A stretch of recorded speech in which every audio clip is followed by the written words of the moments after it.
Well,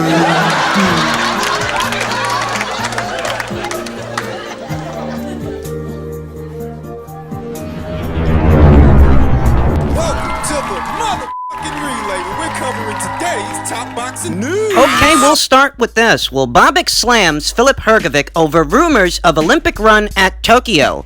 Alan Bobic, 3-0 with 3 KOs, has verbally blasted his countryman Filip Hrgovic over the rumors that the former Olympian is considering the possibility of competing at the Tokyo 2020 Games. Hrgovic captured a bronze medal at the 2016 Olympic Games at Rio. The reports have angered Bobic because he believes Hrgovic, due to his fame in the country, would likely be allowed to avoid a qualifying stage to claim an Olympic spot, and by doing so would overstep Croatia's highest-ranked amateur, Marko Milun. Hrgovic is a big bully, Bobic told Sky Sports. He's just another bully in my country. I work as a doorman for 10 years, and I know how to deal with bullies. Nobody had the guts to tell him, so I tell him and the whole public, and everybody stood up. You have 2 Olympic trials, 2 tournaments, and he wanted nobody to go to the first tournament, and he'll go to the second. We have another fighter who in the last 4 years won a medal in the European Championships, who has fought in the World Championships. He fought the best guys at amateur. Who is Hrgovic to tell him, Milun, you can't go anywhere? You're fighting bums as a pro, and he's fighting world-class heavyweights in the amateurs. He doesn't want to give him a chance. He thinks everybody is afraid of him. He's very familiar with his countrymen, as the two of them have sparred numerous times in the past. Of course I would fight him, Hrgovic, tomorrow, said Bobic. I work as a doorman, and then I sparred him the day after. Every time after a night shift, I sparred with Hrgovic. Of course I will fight him. He said I'm just an ordinary doorman. What does that mean? He just wants to discredit me. I came up the tough way, and he was born with a silver spoon in his mouth. I did it all by myself. You know, there really has been a lot of bluster, a lot of hubbub over these pro fighters, professional boxers who so decide to compete as amateurs in pursuit of Olympic gold. We saw this issue rear its ugly head when the news broke. You know, reports were circulating that Delphine Persoon was going to retire from pro boxing and attempt to win the Olympic gold in these same Tokyo Games that Hrgovic wants to pursue Olympic gold in. There was some blustering when it was reported that Maïva Hamadouche of France was going to do the same thing. And, you know, a little before that, some other pro boxers, they tried it.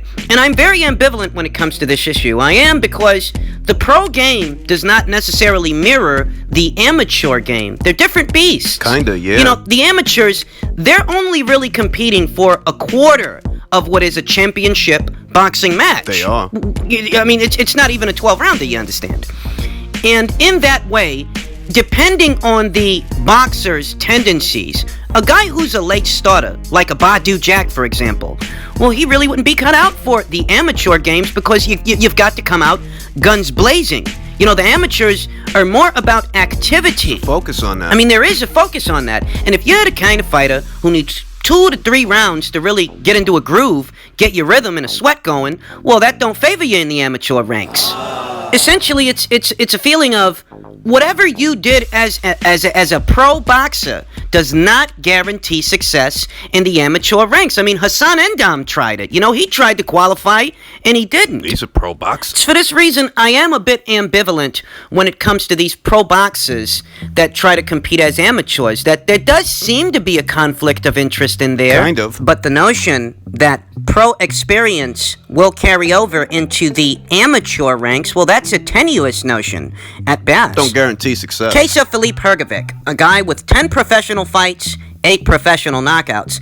You look at this guy's resume, and perspective is key here in reading this resume, interpreting it, that for a guy with only 10 pro fights, this is actually a pretty good resume. You see familiar names in there, like the name of Tom Little, the name of Kevin Johnson, Eric Molina, Amir Mansour. These are all guys that have been around the block. These are all guys with a wealth of pro experience, having fought some of the best fighters out there, win or lose. And these are the kind of guys that Filip Hrgovic has already fought as a pro boxer. Understand, I'm not telling you this guy's resume is sensational. I'm telling you, for a guy with only 10 pro fights, these are actually some pretty good names to have on his resume. Their experience. And out of 10 of these names, he stopped about 8 of them. So I'd say that, yeah, Filip has actually amassed considerable professional experience. I mean, he has.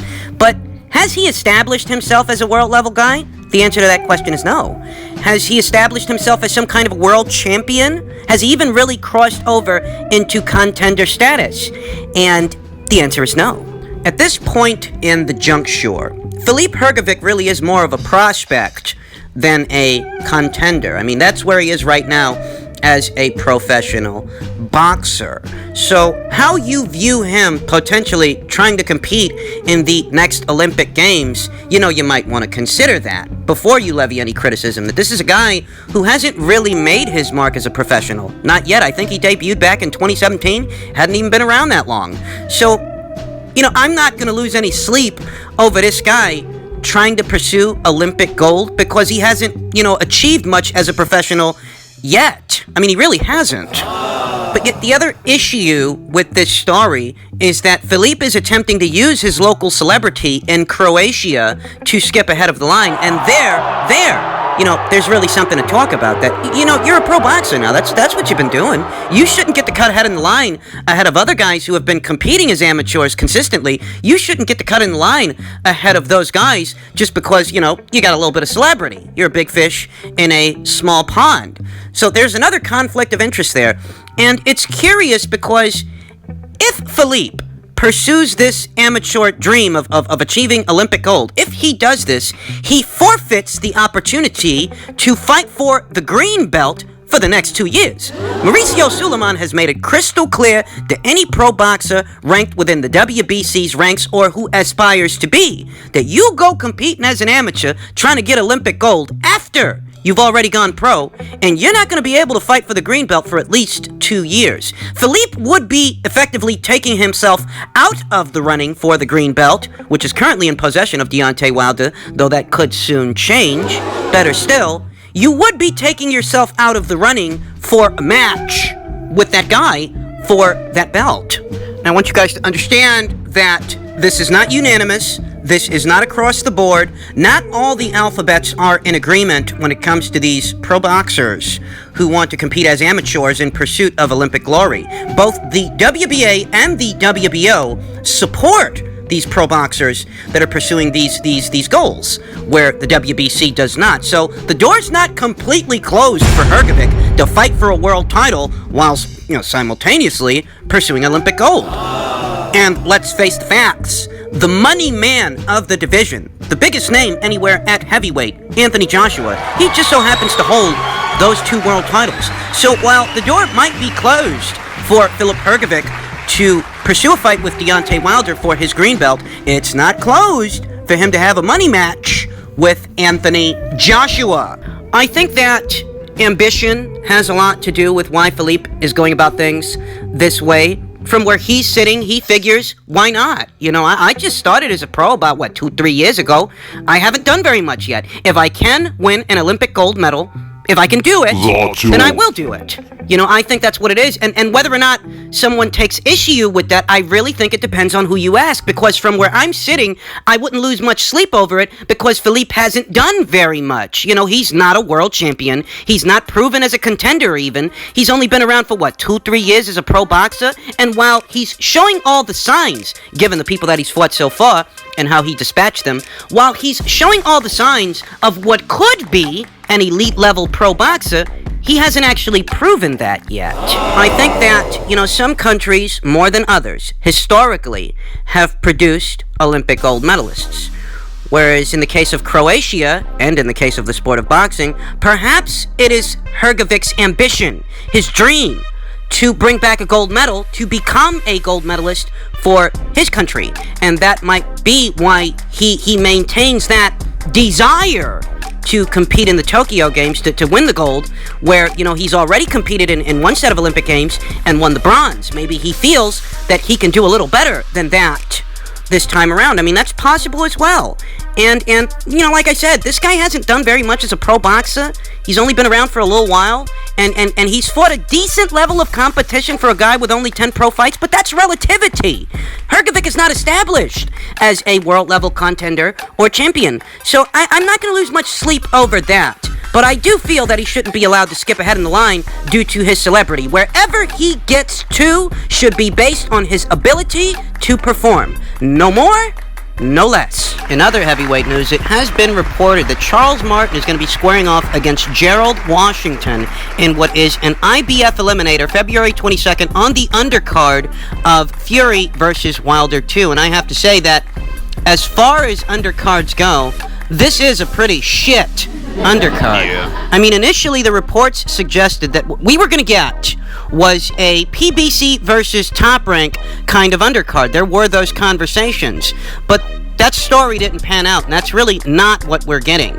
Now, this IBF Eliminator is not a final eliminator. The winner of this fight will not be the mandatory challenger for the red belt because there's already a mandatory challenger, and his name is Kubrat Pulev of Bulgaria. This is an eliminator in the sense that this will move the winner of the fight further along for a shot at the red belt. I'm pretty sure that the winner of this fight, whoever it is going to have to fight at least one or two more times in IBF Eliminators before they are granted mandatory status.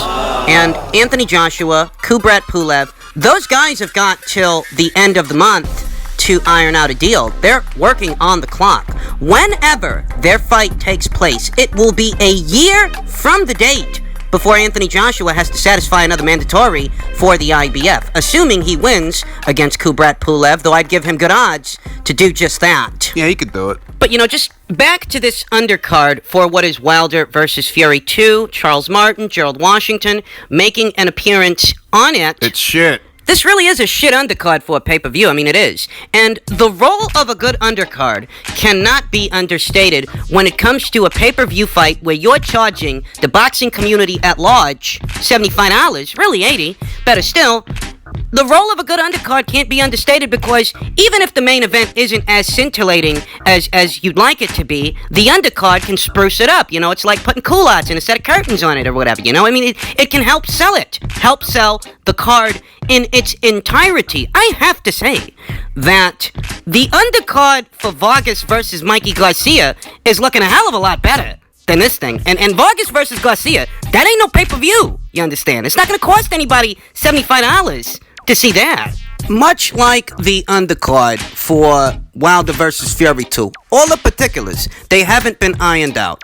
But if Calia fight versus Roman Gonzalez ends up on the undercard for Mikey Garcia versus Jesse Vargas, well, that's a better fight. That's a way better fight than anything they've got going on the undercard for Wilder versus Fury 2. That's a great fight.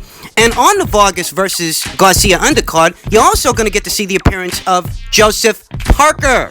Whereas on the Wilder versus Fury 2 undercard, you got Emmanuel, the WBO champion, set to make an appearance, though not against another world champion. Essentially what I'm getting at is if you're going to go as far as charging $75 to $80 for a fight, for a card really, because you're not just paying for the main event, you're also paying for the build-up, the appetizers. If you're going to go as far as doing that, you got to dole that thing out, man. I mean, that's what you got to do. And in that respect, the Wilder versus Fury 2 undercard falls a bit short. It is lacking. You expected more. I mean, you have two very big broadcast networks dividing up the pie for this thing. They are focusing their energies on pushing this fight. And this is the best undercard they could dish out between Fox and ESPN, a huge network like Fox, and the biggest sports network in the country, ESPN. Two promotional and managerial giants, more or less. I mean, you got Top Rank on one side, and all their fighters, and you got PBC on the other side, all their guys. And this is the best they could do when they, let their powers combine. This is it? Well, And finally, in welterweight news, Danny Garcia says that he thinks his style would be very dangerous for either Errol Spence or Manny Pacquiao.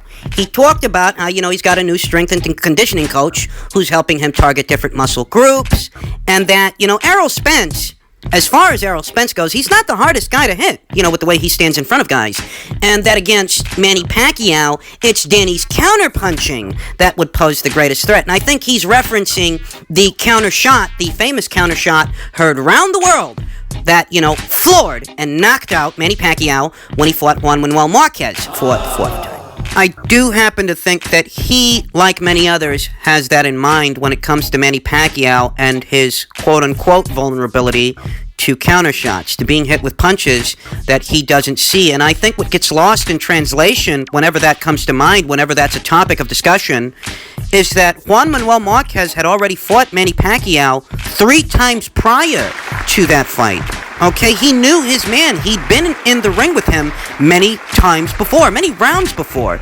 And you can't look at that as some kind of a window, some kind of an insight into what you can do, against Manny, unless you've fought him 3 times already, the same way Marquez did out of that fight. You know that Danny's problem is that he doesn't really hit the gas. He doesn't show initiative, that he can hold his own, he can defend himself and stay in the fight. But when it comes to taking the fight from the other guy, well, that's where he's coming up short. Whereas Juan Manuel Marquez, you don't gotta beg that guy to go in there and make a fight of it. You don't gotta beg that guy. You never had to beg that guy to go in there and let his fucking hands go. Okay? So if he's got that 4th Marquez fight in mind, as far as the threat that counterpunching poses to Manny Pacquiao, he might want to be mindful of that. That, maybe you can hit Manny with a counter shot, but Juan knew which shot to hit Manny with because he had fought him many times already. With Manny being an older guy, one way you get the old guy to look like an old guy is to rough him up. Make it a physical fight. Get all in his wheelhouse. Take what he's got and push the envelope in the realm of physicality so that his age will show up. But if you go in there trying to pick your spots and take your time, keep it a boxing match, a chess match, well, these old guys, chess matches are how they spend their Sunday morning. That's what they want. That's what they need. Okay? If you don't push the envelope on these old guys, that does leave the door open for these old guys to stay in a fight. And Danny Garcia, not being too keen on showing initiative, hitting the gas, taking the fight from the other guy, it's really not a foregone conclusion that Danny beats Manny. I mean, it's really not. Just as well, Danny's not athletic enough to fight a long-distance outside kind of fight the way he's picking Manny apart long range and being effective in doing so. Danny's got slow feet. Yeah. So, it's an intriguing matchup. But Danny, he should consider Manny a live animal, even now that he's 40 or 41. He should. Don't make the same mistake that Keith Thurman did. Because Manny, he might be harder to deal with than you realize.